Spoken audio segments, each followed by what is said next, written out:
Hello students, this is साजन बेदी। तो जैसे हम प्लस टू का टॉपिक कर रहे हैं डिटर्मिनेंट्स।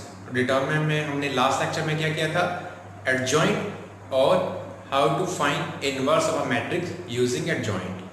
तो आज हम उसी टॉपिक को कंटिन्यू करेंगे, कुछ उसके रिलेटेड और प्रॉब्लम्स करेंगे कि जैसे हमारी एक्सरसाइज में और भी प्रॉब्लम्स गिवन है, तो थोड़ी सी प्रॉब्लम लास्ट लेक्चर में डिस्कस की थी, तो आज हम एक्स्ट्रा प्रॉब्लम डिस्कस करेंगे।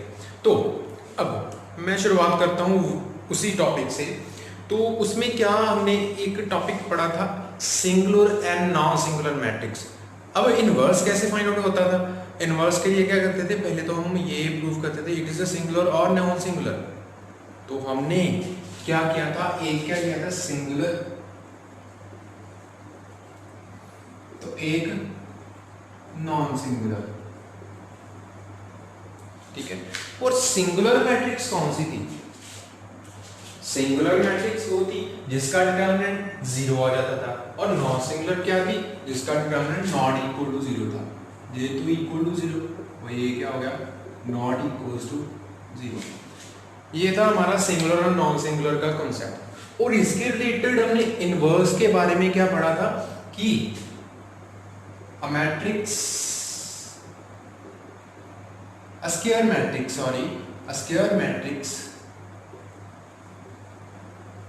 स्क्वायर मैट्रिक्स का मतलब तो आपको पता है ना, या तो 2x2 3x3, दैट मीन्स कि जितनी ही रोज हैं उतनी ही कॉलम्स हैं। स्क्वायर मैट्रिक्स इज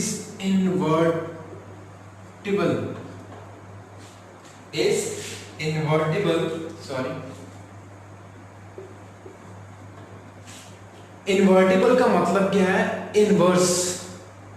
इनवर्स निकाल सकते हैं। If determinant of A not equal to 0, या if it is non singular, ये क्या है, नॉन सिंगुलर है, दैट मीन्स इनवर्स तब ही एग्जिस्ट करेगा जब determinant of A not equal to 0 आ जाए। ये था हमारा कंसेप्ट। तो इनवर्स फाइंड आउट करने के लिए क्या करते थे हम, किसी भी मैट्रिक्स का इनवर्स फाइंड आउट करना बाय एडजॉइंट मेथड। तो पहले क्या फाइंड आउट करेंगे, डिटर्मिनेंट, जैसे हमने लास्ट लेक्चर में किया। डिटर्मिनेंट के बाद क्या करते थे, उस मैट्रिक्स के कोफैक्टर फाइंड आउट करके तो उसकी एडजॉइंट मैट्रिक्स फाइंड आउट करते थे। और उसके बाद में क्या फॉर्मूला था ए इनवर्स का फॉर्मूला था adjoint A upon determinant A, that is यही था जो यही लिखा, ठीक है। आई थिंक सो आपको अच्छे से समझ आया होगा जो लास्ट लेक्चर था। अब ये तो हो गया सिंगुलर नॉन सिंगुलर और इन्वर्टिबल का प्रोसेस। अब देखो हम ए इनवर्स मैट्रिक्स के चैप्टर में, ये तो डिटर्मिनेंट चैप्टर आ गया, मैट्रिक्स के चैप्टर में हम फाइंड आउट करते थे ए इनवर्स, तो वो रो और कॉलम ऑपरेशन के साथ फाइंड आउट करते थे। तो मैंने बताया था कि रो और कॉलम ऑपरेशन के बाद, तो मैंने उस स्टेप में भी, उस चैप्टर में भी बताया था कि अगर ए इनवर्स चेक करना हो कि प्रॉपर है कि नहीं है, तो क्या करते थे कि लेट अस सपोज कि एक मैट्रिक्स है, तो ये ए इनवर्स क्या आ गया, ये क्या है उसका ए इनवर्स। तो क्या करते थे कि ए को उसके ही इनवर्स के साथ मल्टीप्लाई करते थे, तो हमारे पास अगर आइडेंटिटी मैट्रिक्स आ जाए, क्योंकि दो मैट्रिक्स को मल्टीप्लाई करूंगा तो एक और मैट्रिक्स ही बनेगी ना। तो आइडेंटिटी मैट्रिक्स क्या होती थी, अगर ए 2x2 की मैट्रिक्स है ए बी सी डी, तो आइडेंटिटी मैट्रिक्स हमारी जो आती थी ये होती थी। अगर 3x3 की है तो ये मैट्रिक्स है हमारी। ये था हमारा कंसेप्ट कि हम अगर चेक करना चाहें कि ए इनवर्स, उस चैप्टर में मैट्रिक्स में अगर चेक करना चाहें कि ए इनवर्स हमारा ठीक है कि नहीं है, इट इज करेक्ट और नॉट, तो हम क्या करते थे, उसी मैट्रिक्स को उसके इनवर्स के साथ मल्टीप्लाई करके देख लेते थे, तो क्या आ जाएगा, आइडेंटिटी मैट्रिक्स। जैसे मैं सिंपली एक नेचुरल नंबर फॉर्म के लिए बोलूं कि 3 है, वो उसका इनवर्स, मल्टीप्लिकेटिव इनवर्स क्या होगा कि 3 के साथ अगर मैं 1/3 मल्टीप्लाई कर दूं तो क्या आ जाएगा 1, तो 1/3 क्या होगा उसका multiplicative inverse. That's is a simple problem, but this is a matrix form, इसका ख्याल रखना। अब ये वाला रूल हम इस चैप्टर में इसको चेक करेंगे विद अ प्रॉब्लम, एक प्रॉब्लम सॉल्व करके उसके साथ ही चेक करेंगे। आई होप सो ये आप अच्छे से एक बार वीडियो पॉज करके देख लिया कीजिए कि ये कैसा चल रहा है, ठीक है। और अब हम इसी चीज को, अब ये क्या होगा, नॉन सिंगुलर है तो ए इनवर्स एग्जिस्ट कर रहा है, नॉन सिंगुलर है तो ए इनवर्स क्या कर रहा है, एग्जिस्ट कर रहा है। अब अगर सिंगुलर है तो इनवर्स एग्जिस्ट करेगा ही नहीं। और दूसरी बात हमने क्या किया कि चेक करने के लिए ये क्या हो जाता है कि अगर दोनों मैट्रिक्स को उसके इनवर्स के साथ मल्टीप्लाई कर दिया जाए तो आइडेंटिटी मैट्रिक्स ही आती है। और इस चैप्टर में हम ये इस तरह के सम करेंगे। तो हमें ए मैट्रिक्स गिवन होगी तो पहले उसका ए इनवर्स फाइंड आउट करेंगे, तो लास्ट में बोला होगा कि prove that A inverse equals to identity matrix. तो उसके लिए हम एक प्रॉब्लम कंसीडर करते हैं, जैसे कि लिखा find inverse of matrix given है 3 5 7 -11 and verify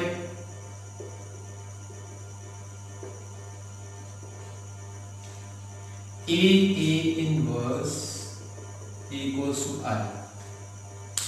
वेरीफाई करना है कि A इनवर्स क्या है, इक्वल्स टू I के इक्वल्स। कभी कभी ऐसा भी आ सकता है A inverse equals to I और A inverse A equals to I। That means last chapter में हमने जब किया था तो यही प्रॉब्लम सॉल्व की थी। तो A inverse equals to I J check करने के लिए था कि ए इनवर्स को ए के साथ या ए को ए इनवर्स के साथ मल्टीप्लाई कर दें तो आइडेंटिटी मैट्रिक्स आ जाती है। कहीं पे ये प्रूव करना भी आ सकता है, कहीं पे अकेला ही। अभी हमारे पास अकेला ही है।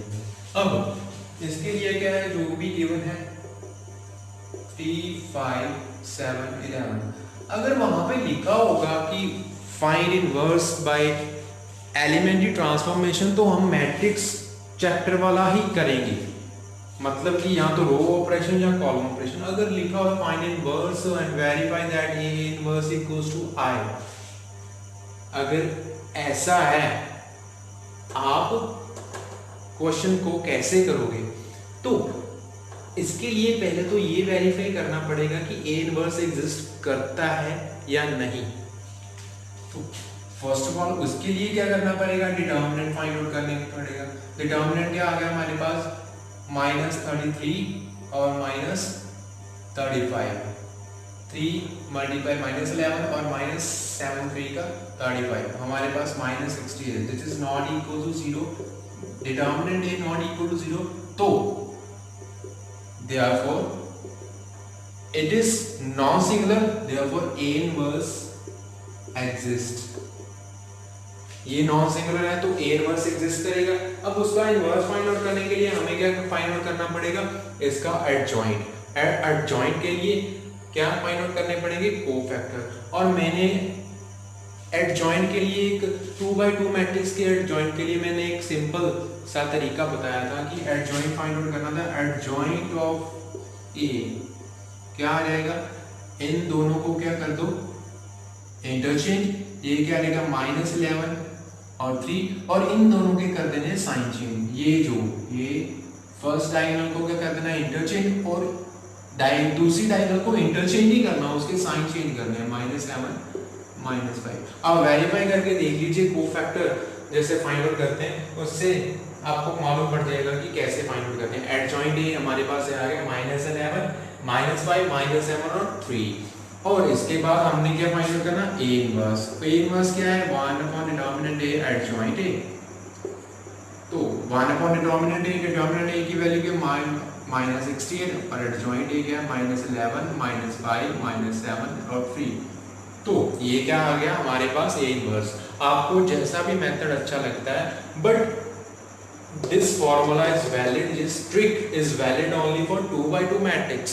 अब 3x3 मैट्रिक्स के लिए हमें कोफैक्टर ही फाइंड आउट करने पड़ेंगे, और कोफैक्टर के बाद क्या करना पड़ेगा, कोफैक्टर जो मैट्रिक्स है वो लिखेंगे और उसके बाद क्या करेंगे, एडजॉइंट फाइंड आउट करेंगे। एडजॉइंट ऑफ ए क्या होता है, कोफैक्टर मैट्रिक्स का ट्रांसपोज, तो हमारा वो एडजॉइंट है। अब ये आप क्या कर रहे थे, ए इनवर्स फाइंड आउट कर लिया, तो हमने क्या करना है, वेरीफाई करना है, and verify A inverse equals to I, ये वेरीफाई करना है। तो now A multiply A inverse, तो ए क्या था हमारे पास 3 5 7 minus 11, A inverse 3 5 minus 7 minus 11, और हमारे पास ए इनवर्स आ गया है, ये हमारा ए इनवर्स, इसको एज इट इज ही लिखेंगे। तो ये क्या आ गया हमारे पास minus 1/68 minus 11 minus 5 minus 7 and 3, तो ये हमारे पास आ गया A inverse equals to minus 1/68। तो ये तो मैट्रिक्स के आउटसाइड है तो वो अलग लिख लेंगे, तो ये हमारे पास 3 5 7 माइनस 11, और ये माइनस 11 माइनस 5 माइनस 7 और 3, ये क्या आ गया, हम इन दोनों मैट्रिक्स को क्या मल्टीप्लाई करेंगे, माइनस 1/68। अब मल्टीप्लिकेशन आपको मैंने सिखाई हुई है, तो मल्टीप्लिकेशन के लिए हमने पूरा का पूरा किया हुआ है कि क्या मेथड है हमारा मल्टीप्लिकेशन का, फर्स्ट कॉलम, फिर फर्स्ट रो और सेकंड कॉलम। तो उसके लिए 3 multiply first row first column, 3 multiply 11 minus 33, और plus 5 multiply minus 7 minus 35, plus minus minus. अब first row second column, 3 multiply 5 minus 5 minus 15, और 5 मल्टीप्लाई 3 प्लस 15। वैसे ही 7 मल्टीप्लाई माइनस 11 माइनस 77, क्योंकि 7 11 माइनस 77, और प्लस 11 मल्टीप्लाई 7 क्या आ गया 77, और उसके बाद second row minus 35, 7 multiply minus 5, और उसके बाद प्लस माइनस 11 मल्टीप्लाई 3 माइनस 33, ये हमारे पास आ गया माइनस 1/68, माइनस 68 0 0 और माइनस 68। तो ये हमारे पास क्या है, ये अंदर जाके क्या हो जाएगा, मल्टीप्लाई हो जाएगा, जैसे कि 1/68 माइनस 1/68 मल्टीप्लाई हो गया। अब देखो माइनस 1/68 मल्टीप्लाई माइनस 68, तो क्या हो जाएगा हमारे पास 68 के साथ 68 क्या हो जाए, कट हो जाएगा, और माइनस माइनस क्या हो जाएगा प्लस, तो हमारे पास क्या आ गया 1 0, ये हमारे पास 1 आ जाएगा ना, 0 0 1, तो ये क्या हो गया हमारे पास आइडेंटिटी मैट्रिक्स, ये क्या आ गया हमारे पास आइडेंटिटी मैट्रिक्स। तो जो हमने वेरीफाई करना था वो क्या आ गया, therefore A inverse equals to I, hence verify. तो ये क्या हमारे पास हो गया, वेरीफाई हो गया। अब इससे आगे हम एक और प्रॉब्लम सॉल्व करते हैं जो इनवर्स के बेसिस पे ही होगी। अब देखते हैं कि वो कैसी प्रॉब्लम है हमारे पास, देखिए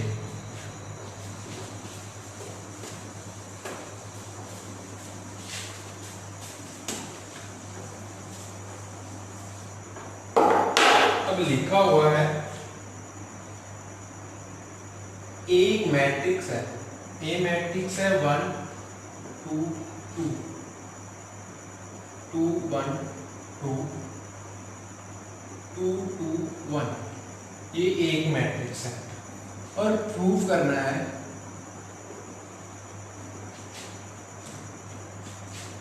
A² minus 4A minus 5I equals to 0 matrix, और साथ में लिखा हेंस फाइंड A इनवर्स।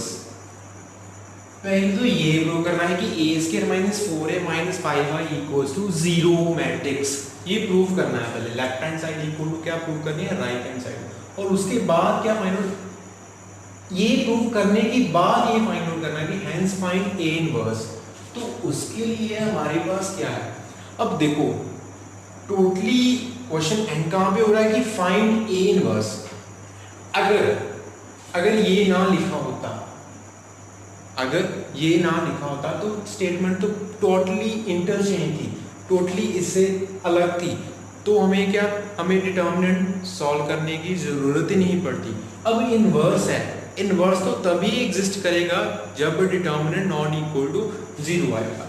अगर ये ना गिवन हो तो फिर क्या है, proof that A square minus 4a minus 5y equals to 0। तो क्या करेंगे, ए को 2 बार मल्टीप्लाई करेंगे, ए स्क्वायर आ जाएगा, और इसकी लेफ्ट हैंड साइड में ये सारी वैल्यूज पुट करेंगे, तो हमारे पास अगर लेफ्ट हैंड साइड सॉल्व करके इक्वल टू क्या आ जाता है, 0 मैट्रिक्स, तो हम क्या बोलते हैं, left hand side equal to क्या था, राइट हैंड साइड। बट इसके लिए ए इनवर्स फाइंड आउट करने के लिए हमें क्या करना पड़ेगा, first of all determinant of A solve करना पड़ेगा। तो जो गिवन ए है वो लिख लीजिए, और उसके बाद determinant of A, determinant A solve करेंगे तो हमारे पास फर्स्ट रो के अकॉर्डिंग सॉल्व करेंगे तो क्या आ जाएगा, देखो 1 फर्स्ट रो के अकॉर्डिंग 1, और उसके सामने वाले छोड़ देने हैं कि जो एलिमेंट है आपको डिटर्मिनेंट एक्सपेंड करना तो आता है, तो फर्स्ट रो के अकॉर्डिंग ही एक्सपेंड करेंगे, तो हमारे पास क्या आ गया 1 माइनस 4, और उसके बाद माइनस 2, सामने वाले छोड़ देने 2 माइनस 4, और उसके बाद 2, तो क्या आ गया, सामने वाले छोड़ देने 4 minus 2।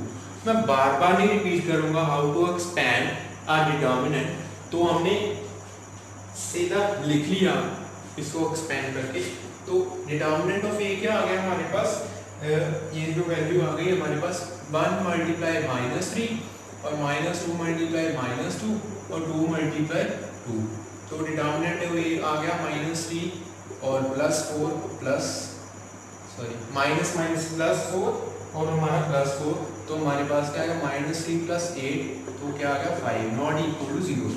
Therefore determinant A not equals to क्या आ गया 5 और नॉट इक्वल 0, तो देयरफॉर ए इनवर्स एग्जिस्ट। तो अगर ए इनवर्स एग्जिस्ट करता है तो हम इससे आगे प्रोसीड करेंगे, तो ए इनवर्स भी फाइंड आउट करेंगे, पर पहले प्रूव ये करना है, ठीक है। उसके प्रूफ के लिए हमें क्या फाइंड आउट करना पड़ेगा, ए स्क्वायर, और ए स्क्वायर कैसे फाइंड आउट करेंगे, ए मल्टीप्लाई ए, तो वो क्या आ जाएगा हमारे पास ए स्क्वायर, तो ए क्या 1 2 2 2 1 2 2 2 1, तो आ गया 1 2 2 2 1 2 2 2 1। तो हम क्या करेंगे, अब इसको मल्टीप्लाई करेंगे, और मल्टीप्लाई आपको मालूम है कैसे करनी है, फर्स्ट रो और फर्स्ट, पहले फर्स्ट रो को पिक कर लेना, इसको पकड़ लेना, और उसको पहले फर्स्ट कॉलम के साथ, फिर सेकंड कॉलम के साथ, और फिर थर्ड कॉलम के साथ। एक मैं मल्टीप्लाई करके बता देता हूँ, तो फिर आप बाद में डायरेक्टली हम आंसर लिख देंगे।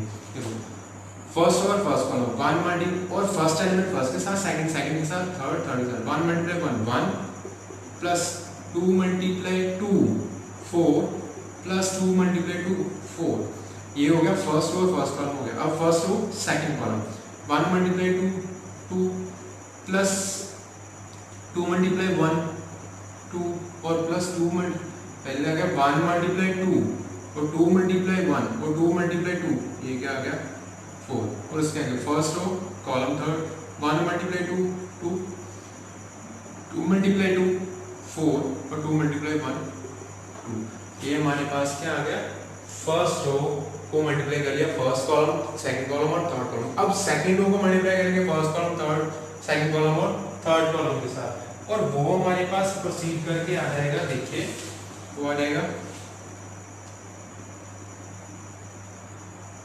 2 2 4 4 1 4 4 2 2। अब चेक कर लीजिए,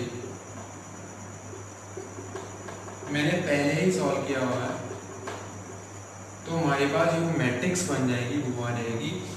अब इसको ऐड अप करके आप चेक कर लीजिए, ये आ जाएगा 9 8 8 8 9 8 8 8 9, ये हमारे पास आ गई ए स्क्वायर मैट्रिक्स। अब क्या करेंगे प्रूफ, ए स्क्वायर, ये तो ए स्क्वायर आ गया और ए स्क्वायर चाहिए। अगर यहाँ पर गिवन होता ए क्यूब, तो क्या करना था, ए स्क्वायर को एक बार फिर से ए के साथ मल्टीप्लाई करना था, वो क्या जाता, जैसे कि जो ए स्क्वायर आ गई तो उसको ए के साथ फिर से मल्टीप्लाई करेंगे तो वो क्या रहेगा, ए क्यूब आ जाएगा। सो अगर ए क्यूब गिवन होता, अभी ए स्क्वायर है हमारे पास, तो ये ए स्क्वायर आ गया। अब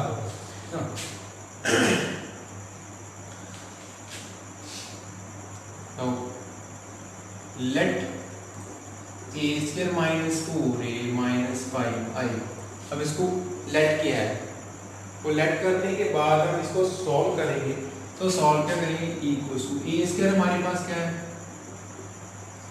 ये आ गया 9 8 8 8 9 9 सॉरी 8 9 8 8 8 9 माइनस 4a, ए क्या हमारे पास 1 2 2 2 1 2 2 2 1। यहाँ पे थोड़ा सा लिखने में प्रॉब्लम आ रही है,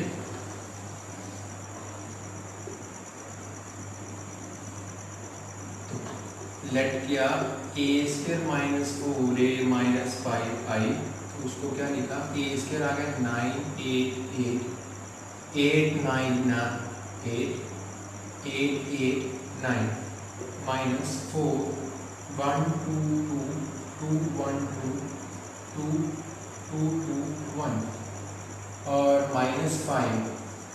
तो अब मैंने बताया कि जैसी मैट्रिक्स ए है, आइडेंटिटी मैट्रिक्स भी वैसी ही होगी।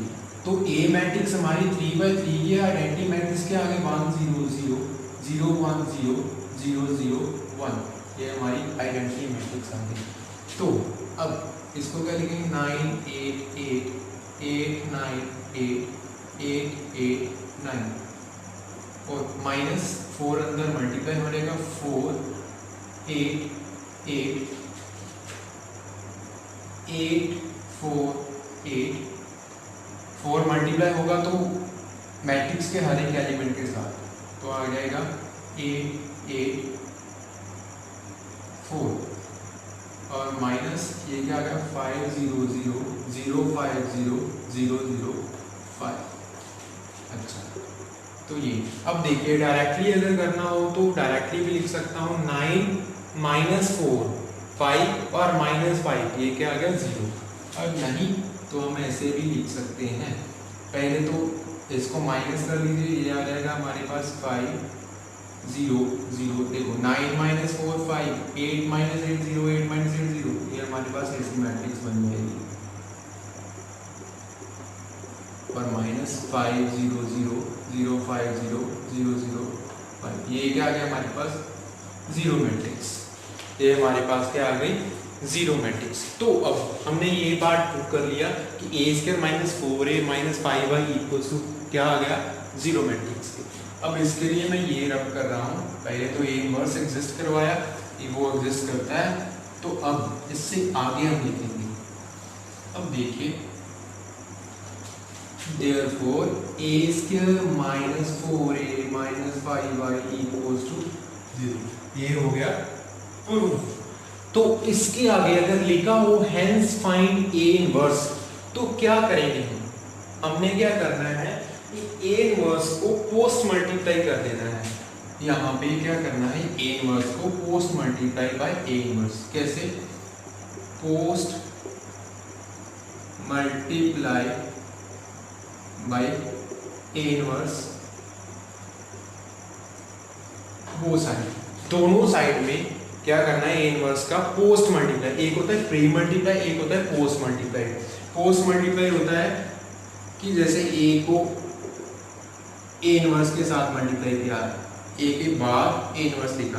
प्री मल्टीप्लाई का मतलब होता है ए इनवर्स पहले लिख दिया, ठीक है। तो अब हम क्या करेंगे, post multiply.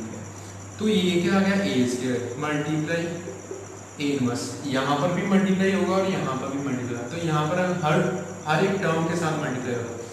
A square multiply A inverse minus 4 A multiply A inverse minus 5 I multiply A inverse equals to 0। Multiply inverse करूँगा तो जीरो मैट्रिक्स के साथ मल्टीप्लाई करूँगा तो जीरो मैट्रिक्स ही रहेगी। अब ये देखो ए स्क्वायर मल्टीप्लाई ए इनवर्स, तो इसको लिखूंगा कैसे, ये ए स्क्वायर है हमारा, तो उसको क्या लिखूंगा ए और ये क्या आ गया A inverse minus 4 A inverse minus 5 और आइडेंटिटी मैट्रिक्स के साथ आइडेंटिटी मैट्रिक्स क्या हो जाती है 1, उसकी वैल्यू क्या है 1, और आई के साथ ए इनवर्स मल्टीप्लाई करूँगा तो वो हमेशा ही रहेगा ए इनवर्स ही रहेगा इक्वल्स टू 0। तो ये देखो, अब मैंने अभी बताया था आपको कि अगर किसी मैट्रिक्स के साथ उसका ही इनवर्स मल्टीप्लाई कर दें तो आइडेंटिटी मैट्रिक्स बन जाती है। तो ये क्या आ गई हमारी, ये क्या आ गई हमारी आइडेंटिटी मैट्रिक्स। तो हमारे पास ये क्या आ गया, this implies that A multiply I, ये क्या बन गया आइडेंटिटी मैट्रिक्स। तो आइडेंटिटी मैट्रिक्स लिखने की जरूरत नहीं है, क्यों? क्योंकि यहाँ पर ए प्रेजेंट है। तो ए को आइडेंटिटी मैट्रिक्स की वैल्यू क्या होती है 1 यूनिट, तो उसकी डिटर्मिनेंट वैल्यू क्या है 1, उसका मैग्नीट्यूड फॉर्म क्या है 1। तो अगर ए को आई के साथ मल्टीप्लाई करेंगे तो वो क्या आ जाएगा ए ही रहेगा। तो ये हमारे पास ये आ गया -4 ए मल्टीप्लाई ए इनवर्स, तो ये क्या आ गया हमारे पास एक आइडेंटिटी मैट्रिक्स, एक आइडेंटिटी। अगर देखो अगर हमारे पास कांस्टेंट टर्म बची है तो हम आई जरूर लिखेंगे।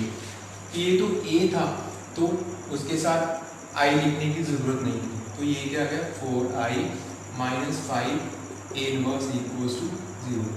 दिस इंप्लाइज दैट अब हमने क्या फाइंड आउट करना है, हमारे पास ए इनवर्स। तो ए इनवर्स फाइंड आउट करने के लिए इसको इधर ले जाइए, अगर नेगेटिव है तो ये अगर पॉजिटिव हो जाएगा। तो ये हमारे पास क्या वैल्यू आ गई, this implies that 5a inverse equals to a - 4i।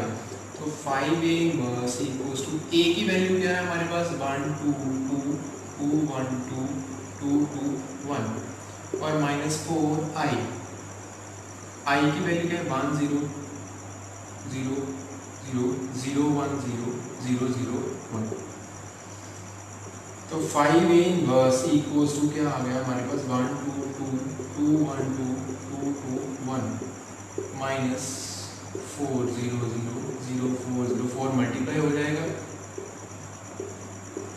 तो 5a इनवर्स इक्वल्स टू ये हमारे पास, अब इसको क्या माइनस कर देंगे तो हमारे पास आ जाएगा 1 -4 -3 तो 2 - 0 2 2 2 -3 2 2 2 -3, और ये 5 यहाँ पर मल्टीप्लाई हो रहा है, यहाँ पे हो जाएगा डिवाइड, तो ये जाएगा 1/5 -3 2 2 2 -3 2 2 2 -3। ये क्या आ गया हमारे पास ए इनवर्स।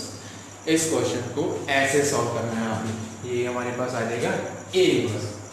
तो आई होप सो आपको अच्छे से समझ आ गया होगा कि हमने कैसे सॉल्व। अगर ये स्टेटमेंट नहीं गिवन तो हमें वहाँ तक की डिटर्मिनेंट ए भी फाइंड आउट करने की जरूरत नहीं है, डायरेक्टली हम क्या फाइंड आउट करेंगे ए इसके, और उस वैल्यू लेफ्ट हैंड साइड में हम यही स्टेप करेंगे, पुट करेंगे और हमारे पास ये प्रूव हो जाएगा। ठीक है, बट उन्होंने बोला है कि इसको सॉल्व करने के बाद हम क्या फाइंड आउट करें ए इनवर्स। हेंस, और हेंस एक मीनिंगफुल वर्ड है कि वो सॉल्व करने के बाद ये सॉल्व करें इसको यूज करके। ठीक है, तो हमने वो ही यूज करके सॉल्व किया। अब इसके बेसिस पर हम कोई और प्रॉब्लम ही कंसीडर कर सकते हैं। ठीक है, जो आपकी बुक में गिवन होगी तो आप ऐसे ही उसको सॉल्व करेंगे। ठीक है, अब हम कुछ प्रॉब्लम्स और भी सॉल्व करते हैं, जैसे कि हमने अभी किया था कि सिंगुलर मैट्रिक्स और नॉन सिंगुलर मैट्रिक्स। आपकी इसी बुक की एक्सरसाइज में क्वेश्चंस होंगे ऐसे भी, सिंगुलर मैट्रिक्स और नॉन सिंगुलर मैट्रिक्स के बेसिस पर, नॉन सिंगुलर के बेसिस पर ए इनवर्स आ गया और सिंगुलर मैट्रिक्स के बेसिस पर भी कुछ क्वेश्चंस हैं। तो सिंगुलर मैट्रिक्स क्या है जिसका डिटरमिनेंट इक्वल्स टू 0 हो। ठीक है, तो उसके बेसिस पर एक क्वेश्चन करते हैं। क्या लिखा हुआ है, for what value of x, for what value of x, x की कौन सी वैल्यू के लिए the matrix 1 plus x 7 3 minus x 8 is singular? Question. तो x की कौन सी वैल्यू के लिए ये जो मैट्रिक्स है सिंगुलर है? अगर ये मैट्रिक्स सिंगुलर है तो इसका डिटरमिनेंट क्या है? Equals to 0। उन्होंने दिया हुआ है कि x की कौन सी वैल्यू के लिए ये मैट्रिक्स सिंगुलर है। तो सिंगुलर है तो वहीं से स्टार्ट करेंगे। Let a be the matrix 1 plus x 7 3 minus x और 8। तो ये क्या है? सिंगुलर। सिंगुलर तभी होगी जब डिटरमिनेंट ये क्या है? Equals to 0। Now for singular matrix determinant of a equals to 0, तो determinant 1 plus x 7 3 minus x और 8 डिटरमिनेंट फॉर्म में लिखेंगे। इक्वल्स टू क्या लिख दिया? 0। तो इसको सॉल्व करेंगे तो ये क्या आ जाएगा? 1 plus x मल्टीप्लाई 8 और माइनस 7 मल्टीप्लाई 3 माइनस x, तो आ गया 8 plus 8x माइनस 7 के 21 और minus plus 7x equals to 8x और 7x क्या हो गया? 15x और 20 माइनस 21 प्लस 8, तो हमारे पास क्या आ गया? 13 माइनस। तो ये क्या आ जाएगा? 15x इक्वल्स टू 13 और x क्या आ जाएगा? 13/15। तो ये हमारा क्या है? आंसर है कि अगर x की वैल्यू 13/15 होगी इस मैट्रिक्स में तो इस मैट्रिक्स का डिटरमिनेंट क्या आ जाएगा? 0। तो ये मैट्रिक्स क्या बन जाएगी? सिंगुलर। अब इस x की वैल्यू को यहाँ पे आप पुट करके तो आप आपकी वेरिफिकेशन भी कर सकते हैं कि ये अगर हम x यहाँ पे 13/15 पुट कर दें तो ये डिटरमिनेंट 0 बन जाता है। तो इसके बेसिस पर ये क्वेश्चन हो गए, तो आप इसको भी सॉल्व करें।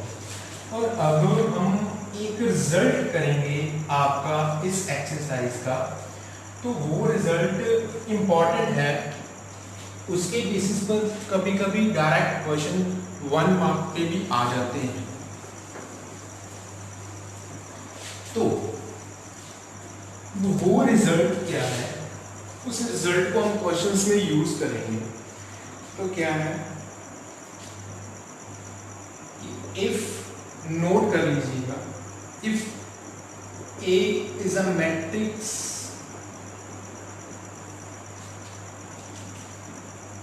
of order n, और मैट्रिक्स तो स्केयर मैट्रिक्स ही होगी of order n, then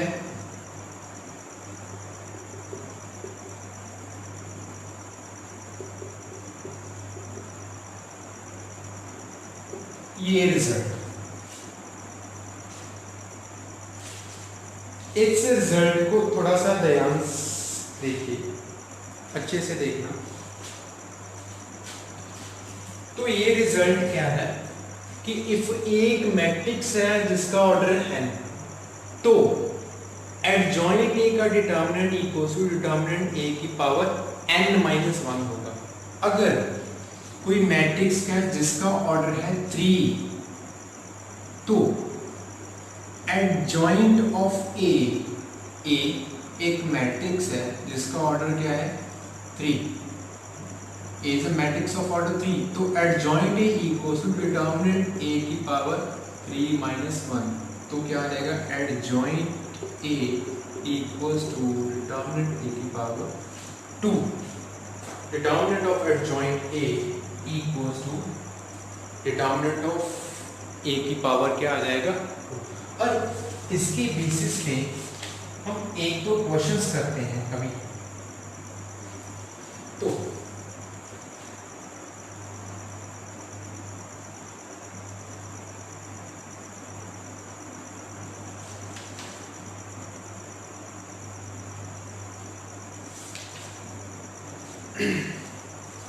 तो देखिए, अगर आपको ऐसे क्वेश्चंस आ जाएं तो कैसे सॉल्व करने हैं, ये आपकी एक्सरसाइज में लास्ट में दिए होंगे ये क्वेश्चंस। तो तो मैं वो देख रहा हूँ। हाँ, तो देखिए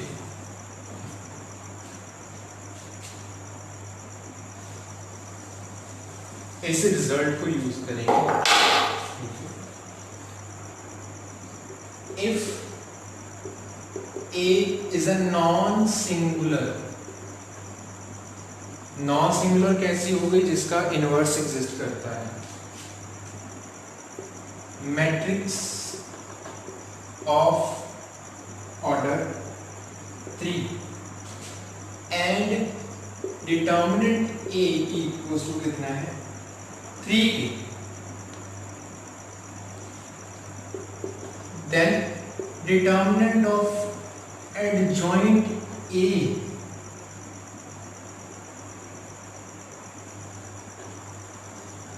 equals to,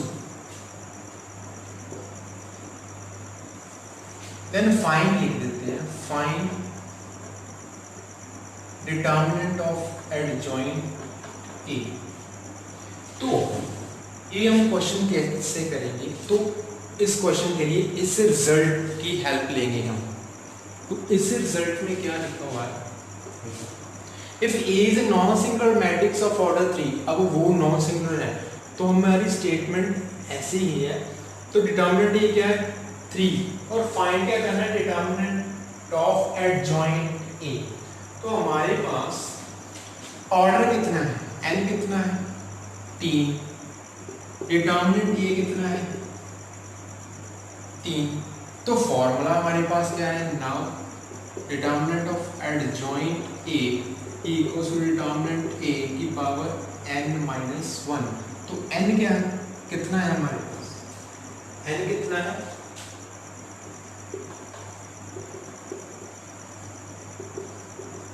determinant of A की पावर 3-1।